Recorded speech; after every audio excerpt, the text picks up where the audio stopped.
poursuivre le partage commencé le vendredi, la vie transformée. Et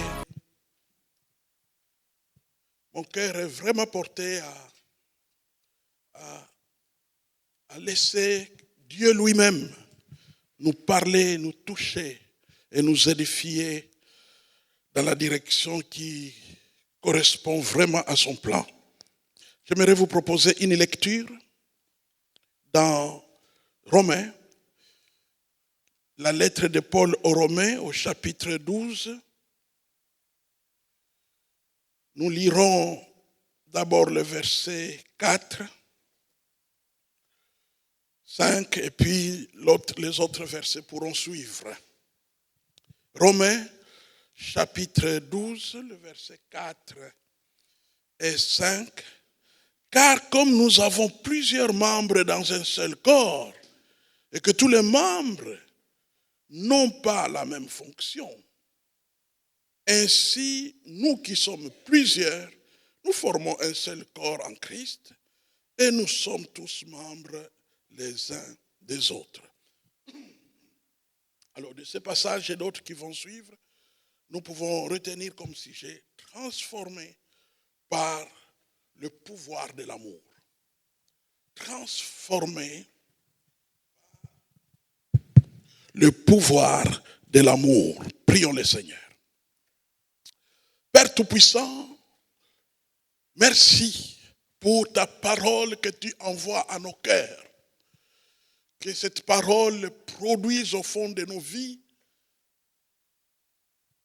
l'œuvre que tu veux voir s'épanouir au travers de nos vies. Papa, nos vies sont à toi. Personne ne peut se donner la vie. Personne ne peut se donner une réussite. Personne ne peut se donner des avoirs. Tout nous vient de toi. Et quand tu veux retirer cette respiration, ce moteur qui fonctionne tout le temps et tout à coup, tu peux le retirer et plus rien. Plus rien. Mais dans ton amour, tu nous accordes la grâce de vivre cette vie magnifique qui est chez toi. Et quand nous voyons la vie, nous vivons la vie, la respiration et l'être, nous nous disons, il n'y a que Dieu pour produire quelque chose d'aussi formidable. Bénis donc chacun de nous en ce moment de partage de ta parole au nom de Jésus. Amen.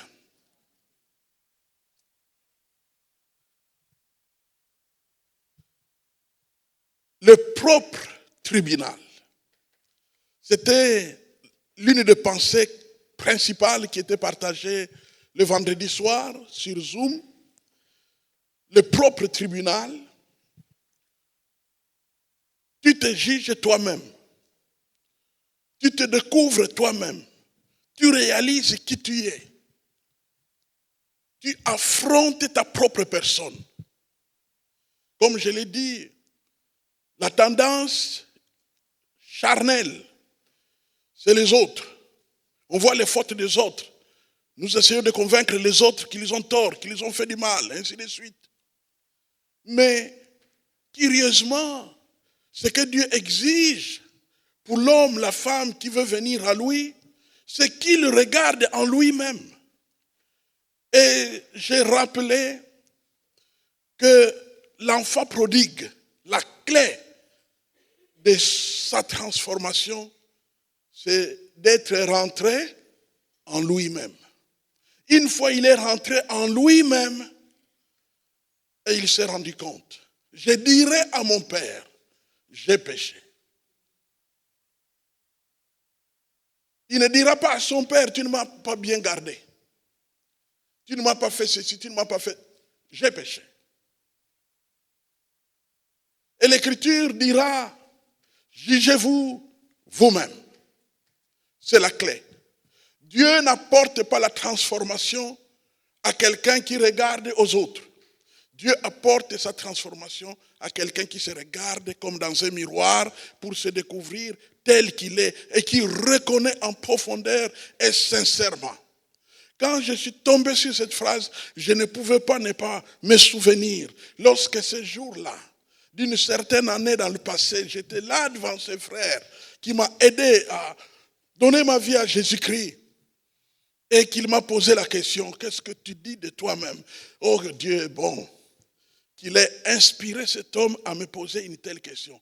Que dis-tu de toi-même? Et je lui ai répondu, j'irai en enfer. Et je n'ai jamais été aussi sérieux que ce jour-là. J'irai en enfer. Et en ce moment-là, je ne voyais personne d'autre. C'est comme si j'étais le seul pécheur sur la terre. Quand tu es sur ce point-là, tu es préparé pour l'éternité. Tu es préparé pour aller plus loin.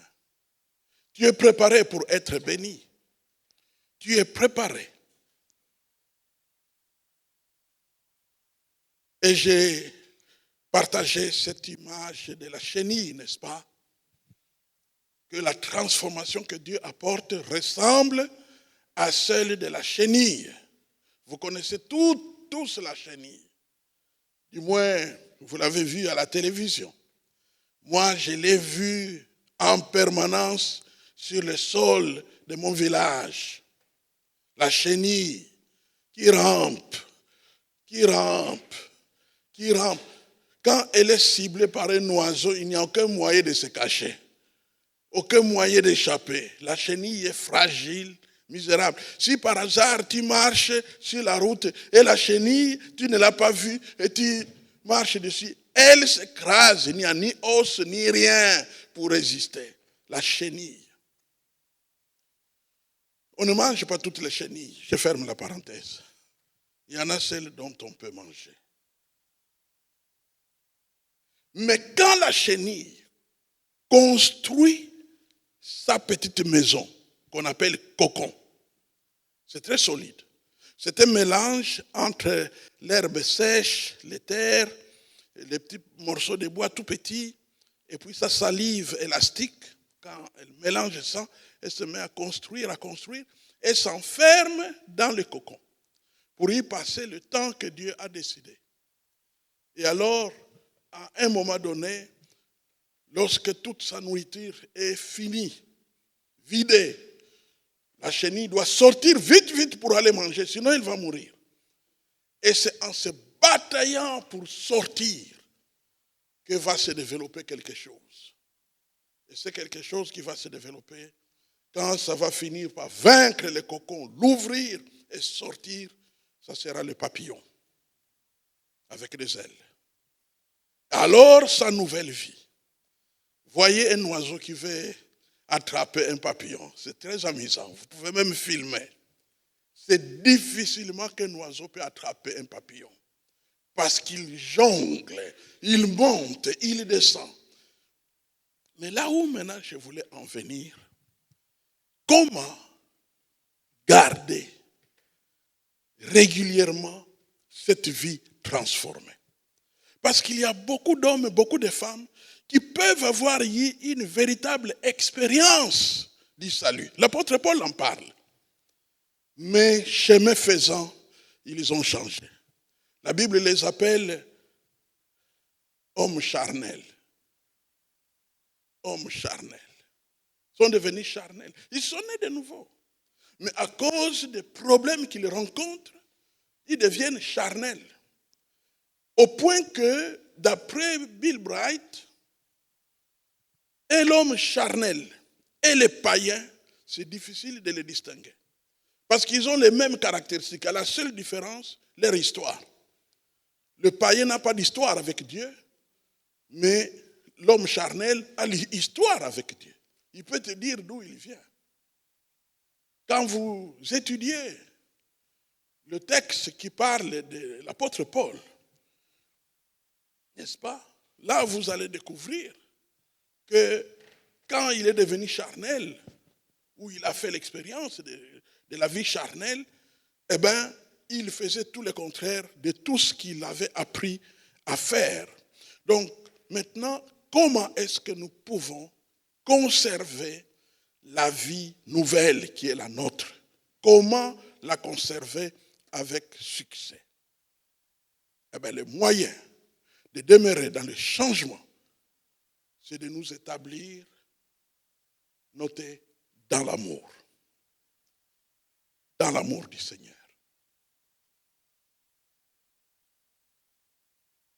De nous établir dans l'amour. Celui qui ne s'établit pas dans l'amour, celui qui quitte l'amour, quitte la nouvelle vie, d'office. Au fait, la vie nouvelle en Christ ne s'entretient qu'à l'intérieur de l'amour. Nous allons le découvrir au fur et à mesure. Je voudrais simplement vous rappeler maintenant, nous pouvons relire notre passage, car comme nous avons plusieurs membres dans un seul corps, et que tous les membres n'ont pas la même fonction, ainsi nous qui sommes plusieurs, nous formons un seul corps en Christ. Et nous sommes tous membres les uns des autres. Notez le verset 9. Que l'amour soit sans hypocrisie. Ayez le mal en horreur. Attachez-vous fortement au bien. Par amour fraternel, soyez pleins d'affection les uns pour les autres.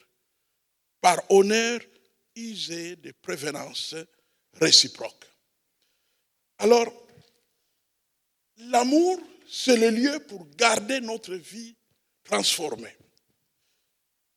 Et pour vraiment bien comprendre cela, j'ai juste choisi 3 vérités principales que je partage avec vous. La première vérité, je voulais que nous puissions un tout petit peu réfléchir. Je ne vais pas aller loin. Réfléchir sur le thème de l'amour. L'amour.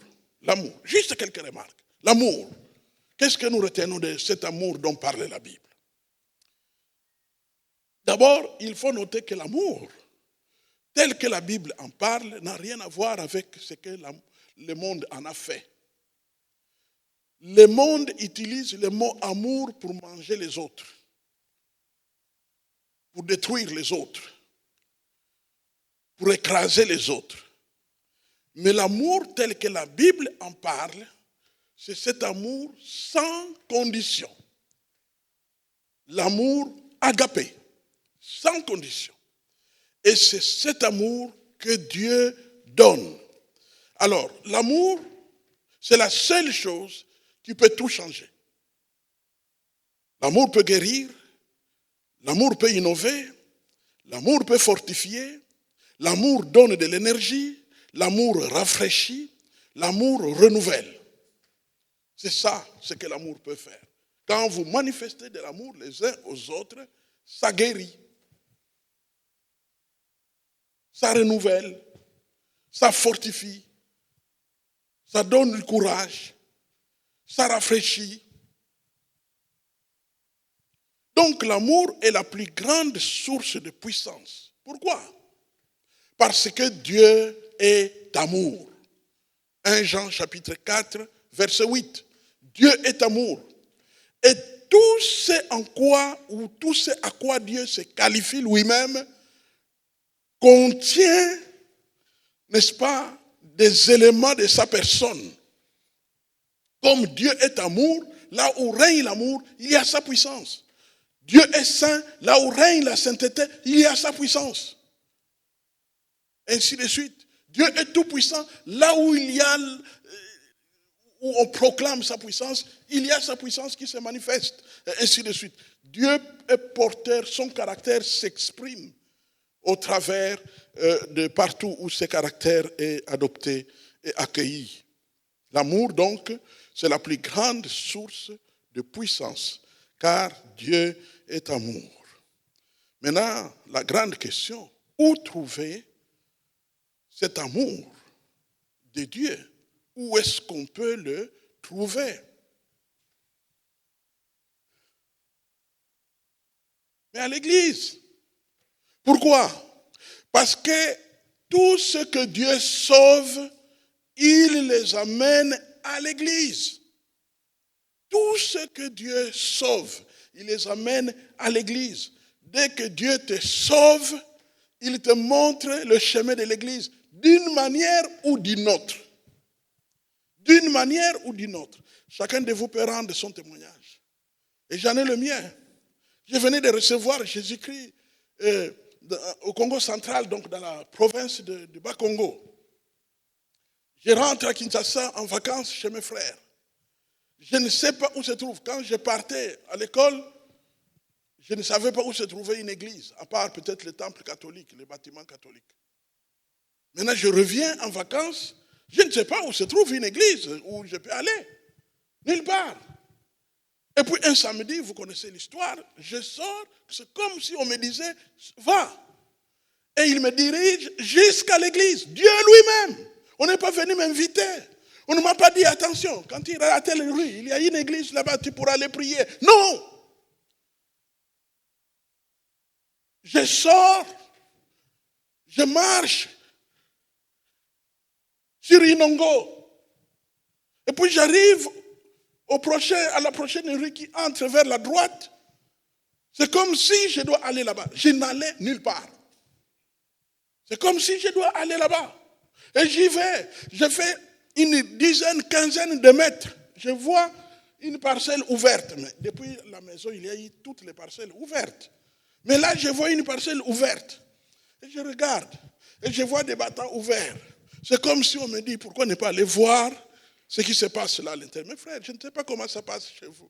Mais moi, c'est presque zézin. C'est une folie. Je pose des actes comme d'un fou pour arriver là-bas à l'église. Que s'est-il passé? Que s'est-il passé? Dieu m'a mené à l'église. Pourquoi? Parce que c'est là-bas qu'on allait m'entretenir. C'est là-bas qu'on allait protéger cette nouvelle vie qu'il venait de me donner. Là-bas. Et quand j'entre, il y a un cercle à l'intérieur, certains d'entre vous connaissez l'histoire, des frères qui sont assis. Et il y en a un qui dit, viens. Et je m'installe là-bas. Au bout de quelques mois seulement, Dieu m'établit comme responsable de ce groupe. Quelque temps après, je deviens le responsable de la jeunesse de cette église. Et beaucoup d'autres ministères qui vont se développer à l'intérieur de cette église. Je me sens accueilli. C'est bien plus tard que je me rendrai compte que j'étais probablement le seul Muyombe dans cette église-là. Quand je vais à Kinshasa, je ne vais pas à une église de Bayombe. Je vais là-bas, chez les baptistes, qui sont des Bandundu et de la région Cataracte. C'est comme ça que Dieu dirige ses enfants. C'est comme ça qu'il te guide, pas à pas. C'est dans l'église qu'il a installé. Et c'est pourquoi l'église doit être fondée dans l'amour. Il faut payer tous les prix qu'il faut payer pour conserver l'amour.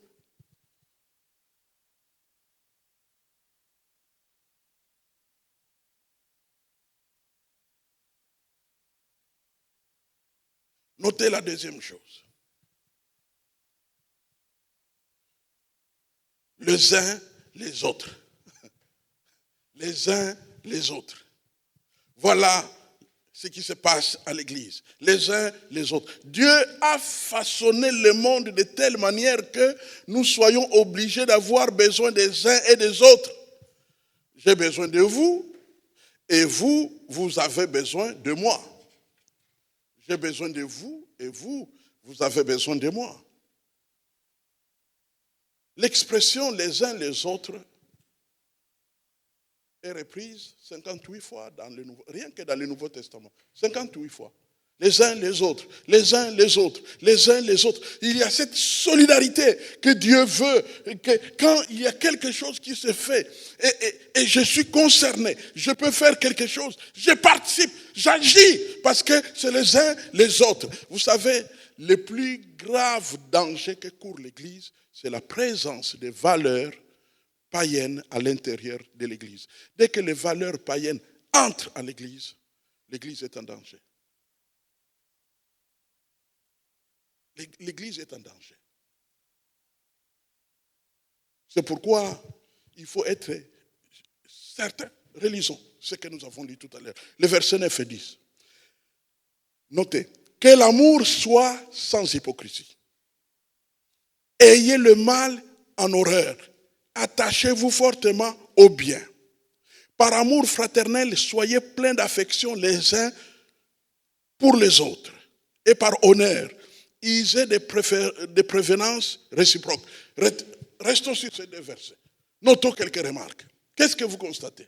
Rien que ces passages. D'abord, l'amour doit être sans hypocrisie. L'hypocrisie veut dire quoi? Vous le savez. L'hypocrisie veut dire ce que ma bouche dit n'est pas ce que mon cœur pense. Je souris avec les dents, mais dans mon cœur, je te maudis. C'est ce qu'on appelle hypocrisie.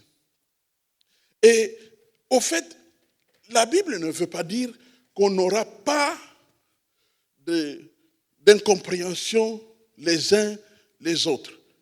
Mais dès qu'il y a une incompréhension, il ne faut pas utiliser le sourire. Il faut utiliser le pardon. Tu en parles, vous vous comprenez et vous accordez le pardon. Le terminus est connu. Donc quand il y a un problème, le terminus c'est le pardon. Rien d'autre. Rien d'autre. C'est le pardon.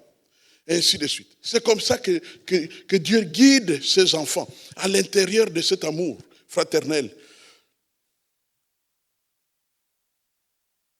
L'expression les uns les autres se retrouve dans beaucoup de phrases, comme par exemple, aimons-nous les uns les autres, prenons soin les uns des autres, encourageons-nous les uns les autres, supportons-nous les uns les autres, prions les uns pour les autres, n'est-ce pas? Saluons-nous les uns les autres, partageons les uns avec les autres. Toutes ces expressions sont reprises dans la Bible. J'ai dit que c'est 58 fois que cette expression revient. Et comme vous le savez, Dieu ne remplit jamais sa parole des choses de moindre importance. Tout ce qu'il met, Jésus a même dit que aucun iota, même pas un trait de lettre la plus petite, ne passera sans effet. C'est la raison pour laquelle nous tenons compte de tout ce que Dieu dit. Et en tant qu'une église évangélique, nous ne prêchons pas les idées qu'aime le pasteur. Nous prêchons, nous expliquons la Bible. C'est la seule prédication disponible pour l'église du Seigneur pendant notre génération. Si vous voulez savoir comment savoir qu'une église est de Jésus, c'est qu'on y prêche la Bible. On explique la Bible. C'est quoi expliquer la Bible? Au fait, quand on explique la Bible, tu te dis dans ton cœur, tiens, même moi-même, j'aurais pu comprendre ça parce que c'est si clair. C'est ça ce que Dieu veut dans sa maison.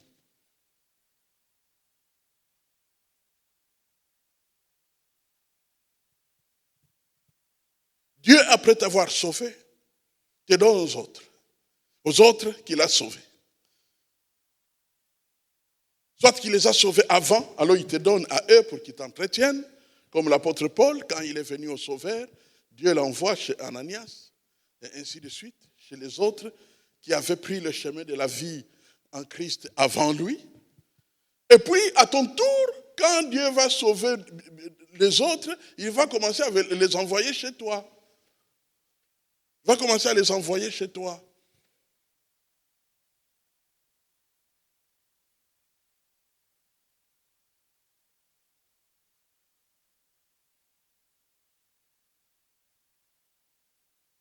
C'est quoi nous appartenons les uns aux autres. C'est-à-dire, nous avons besoin de ce que Dieu nous a donné dans l'Église. On devient une famille. Nous nous aidons les uns les autres. Nous nous aidons à atteindre des objectifs de la vie. Nous nous encourageons les uns les autres. Nous avançons les uns avec les autres, et ainsi de suite. Troisième chose, un amour mutuel de qualité. Nous avons lu tout à l'heure, l'amour doit être sans hypocrisie. Et ayez le mal en horreur. Il y a des choses que tu ne peux pas te permettre. Vous savez, il y a certaines choses qui détruisent les églises, qui ne devaient pas détruire les églises. Pourquoi? Parce que ces choses-là se sont passées dans des, comment on peut dire ça? Ça s'est passé dans des cercles restreint. Un frère et une sœur. Un frère et un frère. Une sœur et deux autres sœurs. Dans un cercle restreint.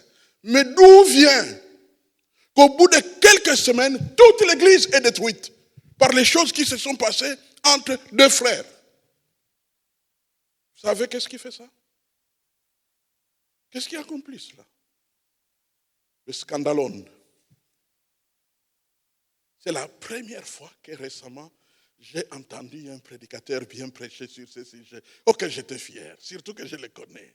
J'étais tout content. J'ai écouté, j'ai fait passer ça, Je vais m'envoyer à quelques gens. J'ai dit, voilà quelqu'un qui a bien compris. Et pourtant, il n'a pas un diplôme de théologie. Il n'a pas fait comme nous l'exégèse du Nouveau Testament pour comprendre c'est quoi les scandalones, les scandales. C'est quoi les scandales? Le scandale n'est pas produit par celui qui pêche. Notez ça. Le scandale n'est pas produit par celui qui pêche. Le scandale est produit par celui qui découvre celui qui a prêché et qui prend l'information et qui commence à la jeter partout.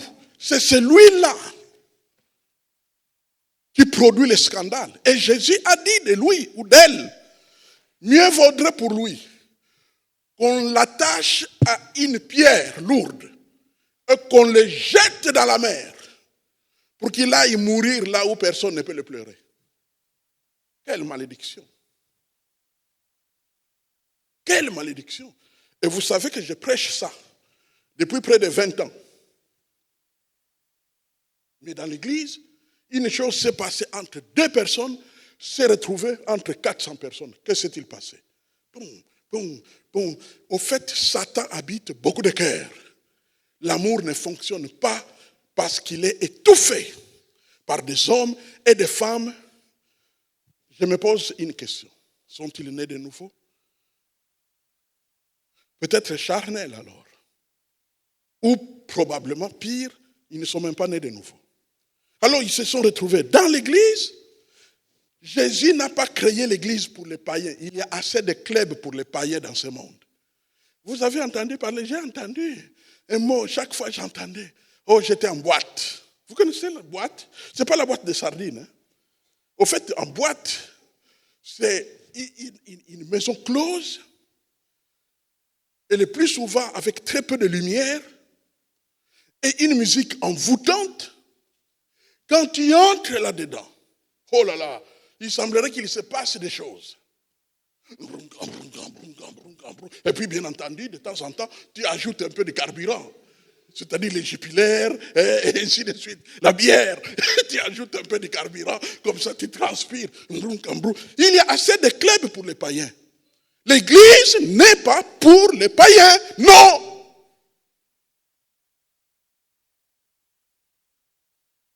Je connais une dame, une sorcière, une vraie, parce qu'elle m'a dit, je n'accepte pas ceux qui accusent des sorciers parce qu'ils les ont vus dans des songes ou ils ont vu un comportement bizarre. Quand tu viens avec ce genre de trucs, je n'accepte pas. Je n'accepte pas. La seule personne qui peut se déclarer sorcière, c'est elle, c'est celle qu'il est. Si quelqu'un dit « j'ai volé », nous croyons, parce que c'est lui qui est voleur. J'ai menti, c'est lui qui a menti. J'ai pratiqué la magie. Les gens qui avaient pratiqué la magie, dit l'apôtre Paul, sont venus avec leurs livres, parce que c'est eux qui les ont pratiqués. Ce n'est pas les gens du quartier qui sont venus dire « ah, eux pratiquent la magie ». Non, c'est eux qui ont pratiqué et qui sont venus. Cette femme, la vraie sorcière dont je parle, est venue chercher de l'aide.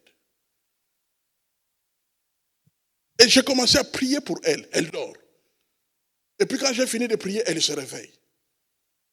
Une deuxième fois, une troisième fois. Je lui dis, madame, je ne comprends pas. Pourquoi tu viens me voir? Tu ne peux pas dormir chez toi? Chaque fois que je me mets à prier, toi tu dors. Pardon papa, c'est parce que je suis absente. Quoi? Oui, je suis absente. Oh bon? C'est-à-dire quoi?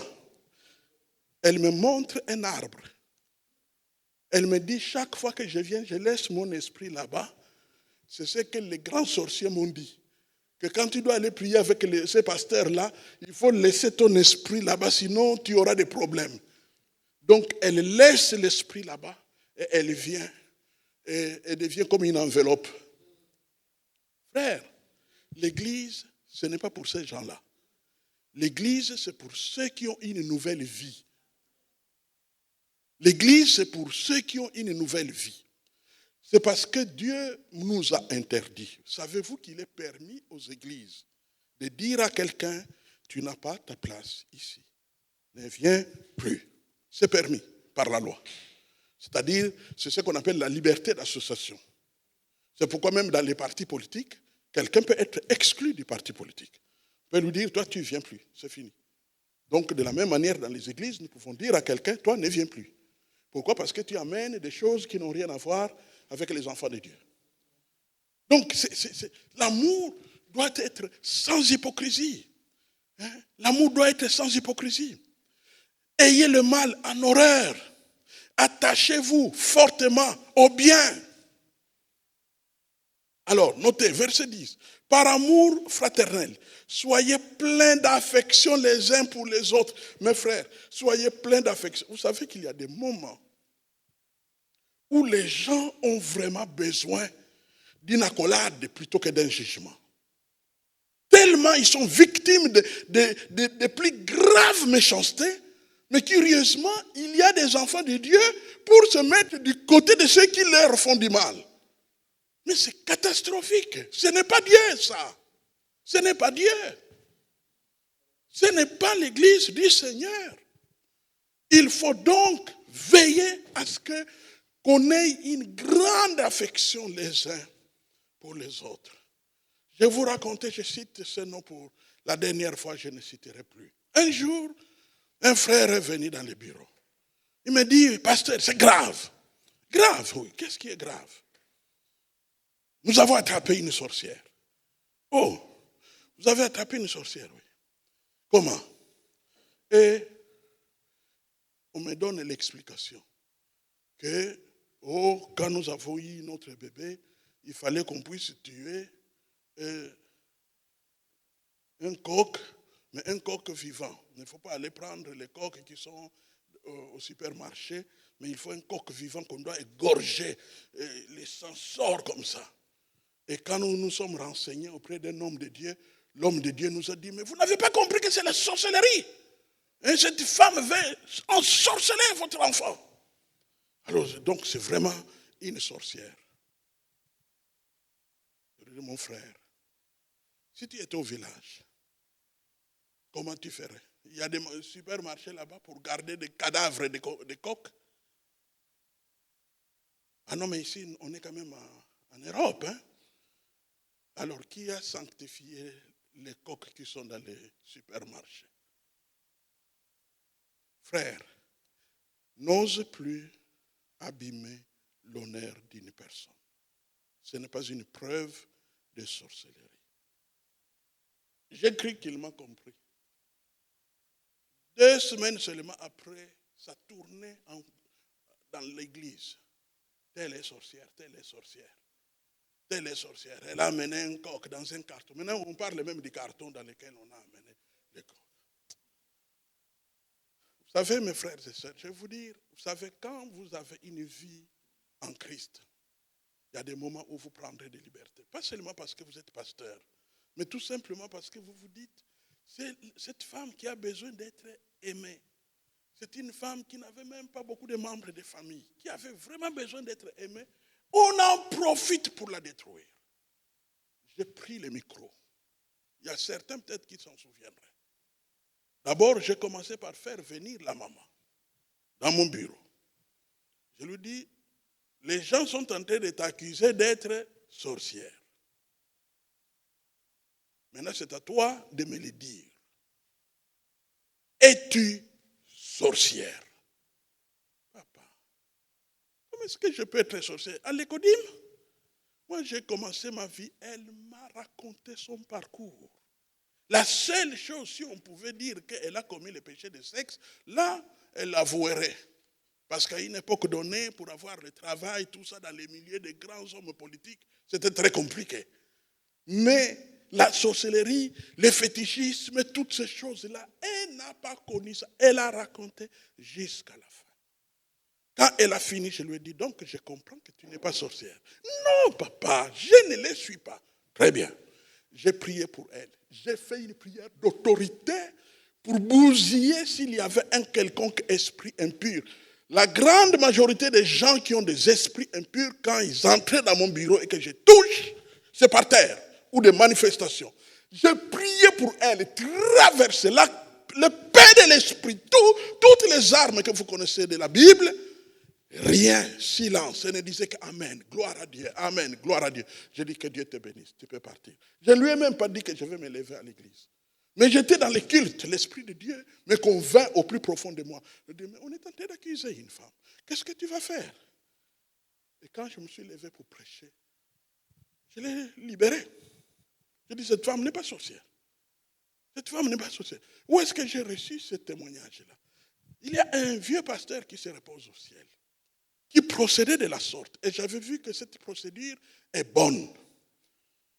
C'est Vernon, Jacques Vernon. Jacques Vernon, quand vous venez accuser quelqu'un de quelque chose et qu'il vérifie que c'est faux, sachant que ça fait le bouclet, ça fait le tourbillon, il se lève au milieu de toute l'église et il libère la personne. C'est de cette manière qu'on protège l'amour, qu'on protège les frères. Bien-aimés, il y a une phrase de Jésus que nous ne mettons jamais en pratique. Si tu me dis que toi tu la mets en pratique, tant mieux, mais je ne crois pas en toi. Jusqu'à ce que tu me donneras des preuves. Faites aux autres ce que vous voudrez que les autres fassent pour vous. Personne, quand il est en face d'une personne qu'on est en train de faire du mal, personne ne se pose cette question. Si c'est à moi qu'on est en train de faire ça, quelle serait ma réaction? Est-ce que je souffrirai ou je ne souffrirai pas? Faites aux autres ce que vous voudrez que les autres fassent pour vous. Non, dans l'église, on ne protège que des amis, mais on n'a pas besoin d'amis à l'église. Je ne veux pas dire que si vous avez une certaine intimité amicale entre frères, que c'est mauvais. Non, parce que Jésus avait même des amis. Vous croirez peut-être que je me contredis, mais je ne me contredis pas. Watchman Nee a dit, lorsque tu donnes ta vie à Jésus, Jésus devient ton ami. Et dès lors, tu n'as plus besoin d'amis. L'amitié, c'est un entretien de notre paganisme. Dieu a eu pitié de nous. Pendant que nous étions encore des païens, alors il nous donne des gens qui sont gentils avec nous pour nous garder un peu comme il le faut. Mais quand nous connaissons le Sauveur, l'amitié n'est plus très importante. Vous savez, moi j'ai des grands amis. Je dois vous l'avouer. Mais il m'arrive de faire 2 ans sans être en contact. Ils ne me manquent pas. Ils savent qu'on est des amis. Quand il arrive que Dieu permet qu'on se parle, c'est comme si on se parlait chaque jour depuis 3 ans. Parce que je ne me nourris plus de l'amitié des hommes de la terre. Je me nourris de l'amitié de Jésus. Jésus est notre ami, fidèle ami et tendre. Amen. Je vous ai appelés mes amis. C'est ça ce que Jésus dit. Donc, ce qui fait que, je répète, je ne vous demande pas d'aller casser vos amitiés. Hier, moi, j'ai passé beaucoup d'heures à parler avec un ami. Je n'ai pas à les cacher. Mark Joktan, c'est un ami. Je suis le seul prédicateur qu'il a fait venir et qu'il a logé dans la maison de ses parents. C'est sa mère qui préparait mon lit. Parce qu'il a dit à ses parents, j'ai un ami maintenant, c'est celui-là. Je suis vraiment son ami. Un vrai ami. Dieu a lié nos cœurs à un point surprenant. On ne s'est pas rencontrés au Cameroun, ni en Europe. On s'est rencontrés au Gabon, ni en Europe. C'est au Cameroun qu'on s'est rencontrés. Lui, invité par le même prédicateur, Samuel Nziye Oubaker, Et moi aussi, j'étais invité par Samuel Ntié Obaker. Et nous nous sommes retrouvés là-bas. Et comme par hasard, Obaker a décidé de nous loger dans sa maison. Lui, une chambre, moi, une chambre. Et donc, on prenait le petit déjeuner ensemble. Et j'étais très méfiant de voir un jeune Africain qui doit être invité dans une conférence comme moi. Vous voyez un peu d'orgueil. Alors j'ai commencé à le bombarder avec des questions quand on était à table. Et il répondait. J'étais condamné à lui poser la question, d'où tu viens? Où as-tu commencé? Comment ça s'est passé? Et il était si gentil avec moi. Il a répondu. Non, j'ai fait la théologie à la faculté là-bas à Tulsa, dans le Oklahoma. Vous voyez l'homme qui a créé le Full Gospel, Oral Roberts, à l'université Oral Roberts. C'est là-bas qu'il avait fait un master en théologie. Alors j'ai dit, mais non. Alors j'ai commencé à parler des livres sortis par Oral Roberts et tout ça, ainsi de suite. Et on était liés. Je lui ai raconté que j'étais là, dans le Oklahoma. Et on a commencé à sympathiser. À la fin de la conférence, il vient me voir pour me dire, tu peux venir prêcher au Gabon? Je lui ai vite dit, tu auras les tickets de billets et les tickets d'avion pour moi? Il m'a dit, oui, on va se débrouiller. Ok, d'accord. Et je suis rentré, il me demande finalement que j'envoie une photocopie de mon passeport, ainsi de suite. Et puis, je prends l'avion, j'arrive là-bas, je vois les gens qui m'accueillent, les voitures qui m'escortent, jusqu'à chez lui, en famille. J'étais très étonné. Et puis, finalement, je découvre que son père était le directeur PDG Elf Gabon, que sa mère était la secrétaire générale de la Société de bois de l'Afrique centrale, que c'était une famille de haut niveau. On sonne la cloche quand on est à table. Et les serviteurs, comme aux temps anciens, viennent avec des chapeaux blancs venir vous déposer.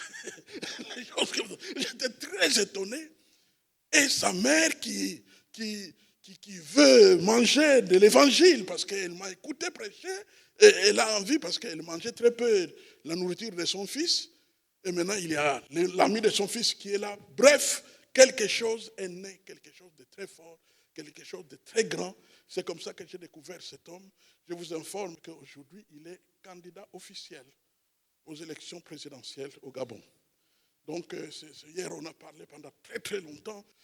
On a partagé, c'est merveilleux. Donc, on n'est pas contre l'amitié, mais il faut que l'amitié ne puisse pas écraser la communion.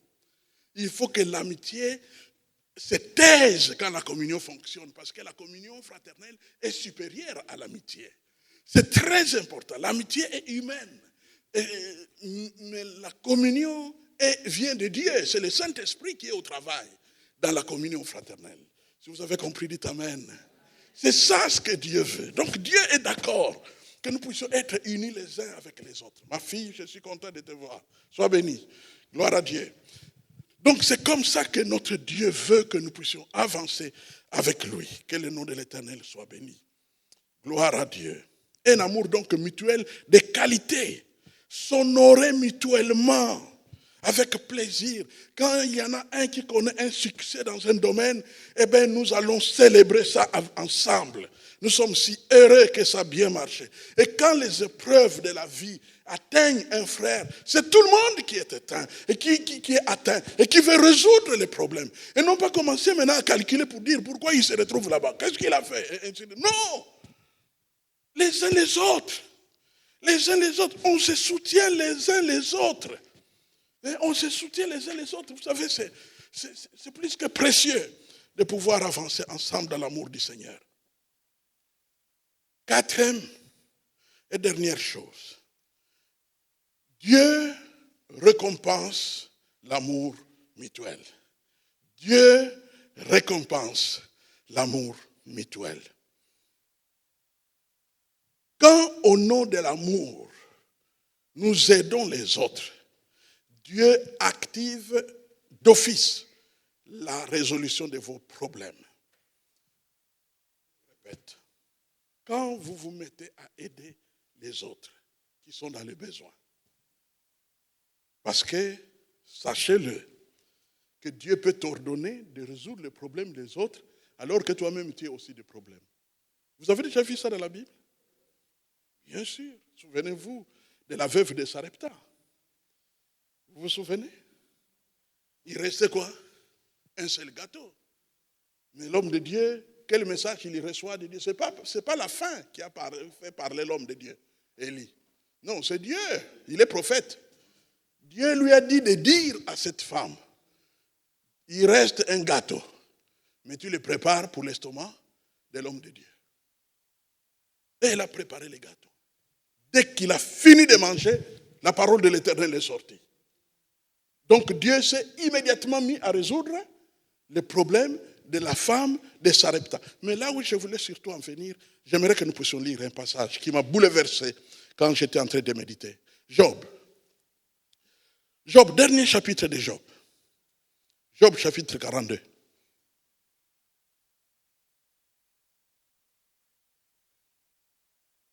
Job chapitre 42, à partir du verset 7 jusqu'à 10, l'écriture. Après que l'Éternel eut adressé ces paroles à Job, il dit à Eliphaz de Théman, ma colère est enflammée contre toi et contre tes deux amis, parce que vous n'avez pas parlé de moi avec droiture, comme l'a fait mon serviteur Job. Prenez maintenant 7 taureaux et 7 béliers. Allez auprès de mon serviteur Job et offrez pour vous un holocauste. Job, mon serviteur, priera pour vous. Et c'est par égard pour lui seul que je ne vous traiterai pas selon votre folie. Car vous n'avez pas parlé de moi avec droiture, comme l'a fait mon serviteur Job. Le verset 9. Eliphaz de Théman, Bildad de Chouach et Tsophar de Nama allèrent et firent comme l'Éternel leur avait dit. Et l'Éternel eut égard à la prière de Job. L'Éternel rétablit Job dans son premier état quand Job eut prié pour ses amis. Et l'Éternel lui accorda le double de tout ce qu'il avait possédé. Bien-aimé, ce passage, je ne saurais jamais l'expliquer entièrement parce que c'est tout, même 2 voire 3 prédications. Rien que ce passage que je viens de lire. Je vais faire juste quelques remarques. La première remarque, les amis de Job, je crois que vous en êtes au courant. Si vous lisez les autres chapitres, vous découvrirez que les amis de Job, leur travail était de convaincre Job. Un homme de Dieu de ton niveau ne pouvait pas avoir de problème. Parce que ce qui est arrivé à Job, vous êtes au courant, n'est-ce pas?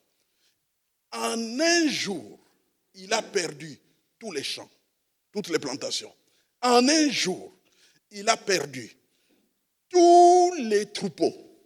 En un jour, tous ses enfants sont morts, passés à l'épée.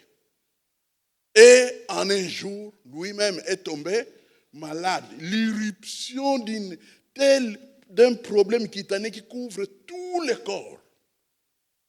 Au point qu'il s'est gratté. La nouvelle est arrivée à ses 3 meilleurs amis. Ses amis sont arrivés. Ils ont regardé la situation de Job. Ils ont dit, ce n'est pas possible qu'un homme de Dieu comme toi puisse avoir de tels problèmes. Tu as péché. Répands-toi. Confesse, vite. Qu'est-ce que tu as fait pour que tu arrives là? Je n'ai rien fait. Non. Dieu est juste. Dieu ne peut pas faire du mal à quelqu'un qui n'a rien fait. Notre Dieu, alors il parle de Dieu, donc tu as péché. Il parle de Dieu, donc tu as péché. C'est pourquoi Dieu dit à ses amis de Job, vous n'avez pas parlé de moi avec droiture. Vous savez qu'il y a des gens qui ne parlent pas de Dieu avec droiture, qui mettent sur le compte de la volonté de Dieu ce qui n'a rien à voir avec la volonté de Dieu dans la parole de Dieu. Ils ne parlent pas de Dieu avec droiture. Mes frères et sœurs, vous savez, C'est Billy Graham qui m'a aidé. Parce que c'est à lui que Dieu m'a donné. Je ne l'ai jamais rencontré, Billy Graham, rencontré personnellement. Mais j'étais devant, à 1 mètre de lui, Billy Graham, en live, pas à la télévision, mais en live. J'étais à 1 mètre de lui, mais je n'ai pas osé le saluer. Au fait, quand nous étions à la conférence de Billy Graham en 1983 à Amsterdam, Billy Graham a fait faire une annonce que le staff de Campus pour Christ le rencontre dans une certaine salle. Et comme je faisais déjà partie à cette époque, c'est 86. Non, 83, parce que c'est en 81 que je suis entré au Campus pour Christ. Donc, et nous étions dans cette salle, et vous voyez, moi j'étais jeune, donc je suis arrivé avant les autres dans la salle. Et comme les chaises étaient libres, donc j'ai pris ma place devant. Donc il y avait des chaises, une dizaine de chaises sur la première ligne. Donc j'ai occupé la première ligne. Et on attendait. À un moment donné, avec des gardes du corps, ils sont entrés. Et puis Billy Graham est entré. C'est à ce moment-là que j'ai découvert que Billy Graham... Vous voyez ce frère-là, Jerry. Donc Billy Graham est un peu plus grand que lui. C'est un géant monsieur dont on le regarde comme ça. Puis il est venu, il s'est tenu debout, nous nous sommes levés. Et puis il a dit, oh, please. Et puis nous nous sommes assis. Et il a prononcé une seule phrase. Il a dit, you are the one who preached the gospel in this world more than me, more than many others. Because of that, I support you. God bless you. Il a fini. Il est sorti pour aller parler à d'autres. Et alors nous étions... Et une chose que j'ai apprise de cet homme, c'est ce qu'il a fait quand il est allé derrière sa maison, à Charlottesville. Il est descendu là-bas vers le bas, il y a un petit ruisseau là derrière, et il était devant un buisson. Il a ouvert sa Bible, et il a placé devant. Il a posé la Bible ouverte. Il a dit, Seigneur, à partir d'aujourd'hui, quand j'ouvrirai la bouche pour prêcher, je ne dirai que ce qui est conforme à ta parole. Quand j'ai lu ça, j'ai pris la même décision. Au fait, j'ai juré devant Dieu. Si je dois être lapidé parce que j'ai prêché ce qui est dans la Bible, on me lapidera. Je suis direct avec la parole de Dieu. Parce que je sais que cette parole, c'est elle qui sauve. Pas le blablabla des prédicateurs, mais c'est la parole de Dieu. La foi ne vient pas des paroles de bons prédicateurs. La parole vient, bien aimé, la foi ne vient pas des bons prédicateurs. La foi vient de la parole de Dieu. Je répète, la foi ne vient pas des bonnes paroles des prédicateurs. La foi vient de la parole de Dieu. Donc, je sais que la parole de Dieu peut vous sauver. La parole de Dieu peut vous donner des clés pour être transformé. Il se pourrait même que le diable a réussi à vous coincer dans des péchés où vous ne savez même plus comment vous en sortir. Mais les versets bibliques sont capables de vous libérer de là et de vous sortir de là. Donc, ce qui fait que la parole est plus que précieuse. J'en ai besoin pour moi-même. Et quand je mange, je viens, je vous partage. Je sais que ce que je vous dis, c'est ce que... Vous avez peut-être déjà vu dans les réseaux sociaux, je peux être invité quelque part. Je vous informe que je ne compose jamais de nouvelles prédications quand on m'invite à l'extérieur. C'est un ordre que j'ai reçu de Dieu. Ce que vous écoutez là, c'est ce que je pars prêcher là-bas. C'est tout. Ce que j'ai déjà préparé, c'est pourquoi parfois c'est dans des papiers, parfois c'est dans des cahiers. Je médite sur les cahiers pendant 3 jours, 4 jours. Dieu me convainc sur un point et je pars prêcher. Parce que je sais que c'est cette parole que Dieu utilise pour le peuple de Dieu et que Dieu m'a confiée. Donc, notez, ils n'ont pas parlé de moi avec droiture. Ils n'ont pas parlé de moi. Alors, ça, c'est une chose. Mais, au fait, la chose qui est la plus frappante, c'est quoi? Quand Job accepte, parce que vous savez que dans cette prière qu'il va faire de ses amis, c'est une prière de pardon. Hein? Il a beaucoup souffert pendant tout le temps. les seuls qui auraient pu le soutenir, c'est eux qui l'ont persécuté. Donc, il souffrait déjà pour tous ces problèmes, pour lesquels eux n'apportaient aucune solution. Personne parmi eux a dit, je connais un médecin là-bas qui peut vraiment t'aider pour ta santé. Personne n'a fait une proposition. Mes serviteurs sont venus avec quelques nourritures parce que, bon, comme tu as tout perdu en un jour, on va t'aider comme ça. Personne ne l'a aidé. Ils n'ont fait que le torturer. Et maintenant, Dieu lui demande de prier pour eux. Et il l'a fait. C'est-à-dire qu'il a accordé le pardon à ses persécuteurs. Mais que dit la Bible? Verset 10. La Bible dit, l'Éternel rétablit Job dans son premier état quand Job eut prié pour ses amis. C'est clair?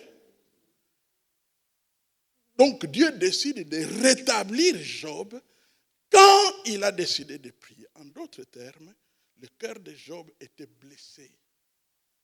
Le cœur de Job saignait à cause de la maltraitance qu'il a subie par ses amis qui, au lieu de venir le soutenir, l'ont écrasé dans son fardeau.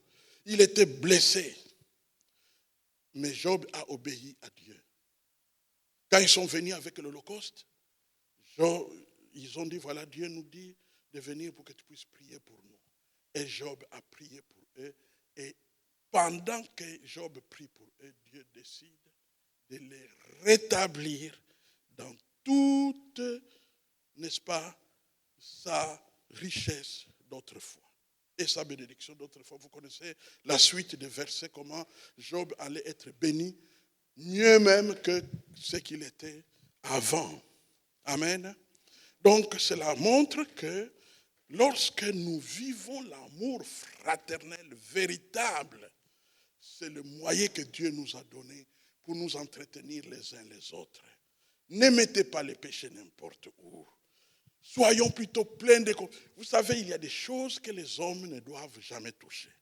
C'est la raison pour laquelle, moi, vous ne me trouverez jamais favorable à des accusations dans des réseaux sociaux. Parce que ça, c'est le travail de Dieu, ce n'est pas le travail des hommes. On ne peut pas se mettre comme ça à se salir les uns les autres, à s'autodétruire les uns les autres. Ce n'est pas le travail des hommes. On ne peut pas faire une telle chose. C'est Satan qui peut faire une telle chose. Alors, qu'est-ce qui se fait que des hommes supposés être des serviteurs de Jésus se retrouvent dans le rang de ceux qui doivent tourmenter ceux qui sont dans le Seigneur? Ce n'est pas possible. Je vous ai dit la définition de scandalone. Scandalone, c'est très clair, c'est le diffuseur de l'information du mal et des autres. Ça peut être comment on appelle, il y a deux mots qu'on utilise. Ça peut être la médisance et ça peut être la calomnie. La médisance, c'est dire quelque chose qui est vrai, mais dans le but de nuire. Tandis que la calomnie, c'est mentir que quelqu'un a fait du mal alors qu'il ne l'a pas fait. Et ce sont les deux cas de figure qui produisent comme une usine de scandalone.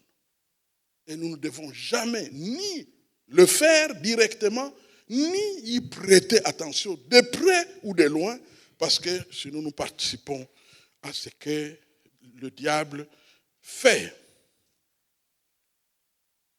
Voulons-nous vivre dans une transformation perpétuelle? Eh bien, livrons nos vies à l'amour, les uns les autres. Livrons-nous à cet amour. C'est pourquoi, moi, lorsque nous avons des devoirs, vous savez que l'amour donne des devoirs à une assemblée.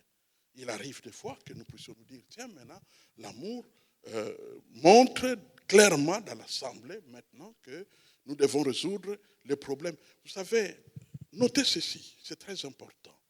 J'y ai vraiment pensé quand j'étais en train de prier. Il y aura des moments où tu seras dans la condition de donner. Et la Bible dit quoi? Il y a plus de bonheur à donner qu'à recevoir. Donc, quand tu seras dans la position de donner, ça veut dire que tu dois être disponible à faire quelque chose, à pouvoir faire quelque chose. Qu'est-ce que je peux faire pour que cette cause-là puisse avancer? C'est ce que tu dois faire. Hein? Tu es dans la position de donner. Mais il arrivera des situations où à cause des épreuves de la vie, maintenant c'est ton tour d'être dans le besoin, d'être assisté par les autres. Ne fais pas l'orgueil. Quand les autres doivent t'aider, accepte l'aide. Donc c'est comme ça, c'est ça les uns les autres. Il y a des moments où tu es dans la position de pouvoir aider. Aide. Et il y a des moments où tu es dans la position de pouvoir recevoir, reçois humblement, mais avec beaucoup de reconnaissance à ceux qui te font du bien. Beaucoup de reconnaissance. Ils ne sont pas obligés, notez. Ils ne sont pas obligés. Ils le font pour leur Dieu. Amen. Ils le font pour leur Dieu et à cause de la communion fraternelle. À cause de cela, ils le font. Et quand vraiment c'est votre tour d'aider, faites-le. Et quand c'est votre tour d'être aidé, laissez-vous faire humblement. Ne commencez pas à... Vous savez, il y a des gens qui ont tellement honte en recevant qu'ils commencent à raconter toutes les histoires où ils étaient riches. Non, tu n'as pas besoin de rappeler ça. Tout le monde... Peut-être que les gens savent. Les gens savent que tu avais des moyens. Maintenant, tu n'en as plus. Donc, c'est ton tour de recevoir, d'être aidé. Laisse-toi faire. On te fait asseoir, on te nourrit. Laisse-toi faire. Laisse-toi faire. Amen. C'est comme ça que ça doit fonctionner dans la maison de Dieu. Et je vais vous dire une chose, pour terminer. Si nous fonctionnons de cette manière-là, qu'est-ce qui va arriver?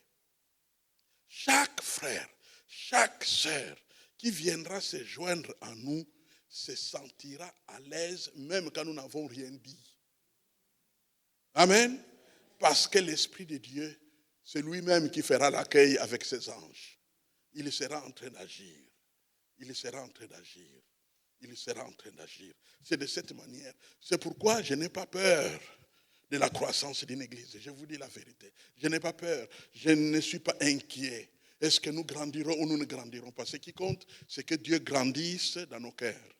Si Dieu grandit dans nos cœurs et l'amour de Dieu remplit la maison de l'Éternel, la Bible promet. Et l'Éternel et le Seigneur ajoutaient chaque jour à l'église ceux qui étaient sauvés. Alors, je vais vous donner un conseil, mes frères et sœurs. Je suis quand même un peu âgé. Et donc, du haut de mon âge, je n'ai rien à cacher. 66 ans. Si tu as moins, donc tu es mon petit frère et ma petite sœur.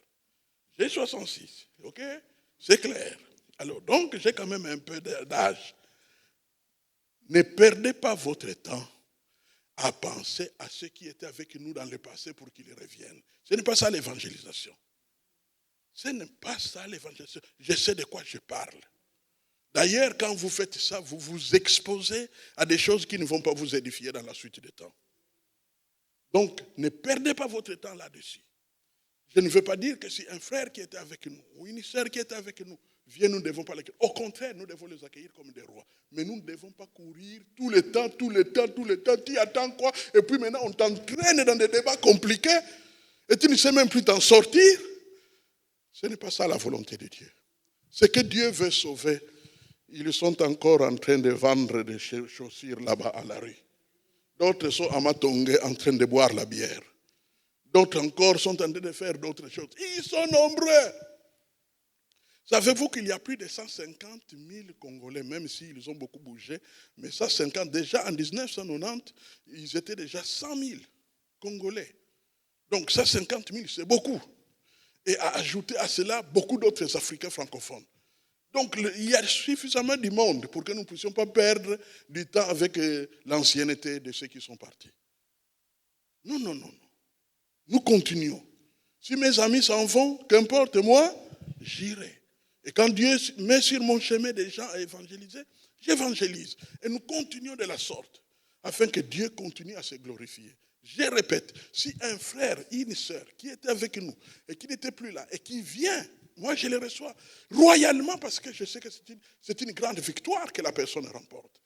Parce que je vous dis, quand vous êtes sorti d'une église, le diable s'arrange à te garder loin de l'église. Mais quand quelqu'un revient comme l'enfant prodigue, c'est une grande victoire qu'il reçoit du Seigneur. Et il faut reconnaître cette victoire-là. Si vous avez compris, dites Amen. Prions le Seigneur. Père Tout-Puissant, merci de tout cœur pour le temps passé dans ta parole. Nous croyons fermement, Seigneur notre Dieu, que tu veux édifier ton peuple, tu veux affermir ton peuple, tu veux encourager tes enfants, tu veux les conduire de victoire en victoire. Et aujourd'hui, tu nous as fait comprendre que la nouvelle vie que tu nous donnes, le meilleur endroit, le meilleur moyen de conserver cette nouvelle vie, c'est de vivre dans l'amour. Et l'usine, le lieu, l'entrepôt par excellence où tu as stocké ton amour, c'est bien sûr à ton église. C'est là-bas que tu as stocké ton amour. Même s'il y aura de l'amour dans la famille, parfois même on peut rencontrer à l'entreprise des frères en Christ, même dans les affaires politiques, des frères en Christ, avec qui on peut communier de temps en temps, mais l'église, c'est la centrale de ton amour. Alors je te prie, Seigneur, pour cette église et pour nous tous, que vraiment ton amour règne, soit le centre de nos cœurs, de nos vies et de la vie de cette église. Pour ta gloire, de maintenant à jamais, au nom de Jésus. Amen.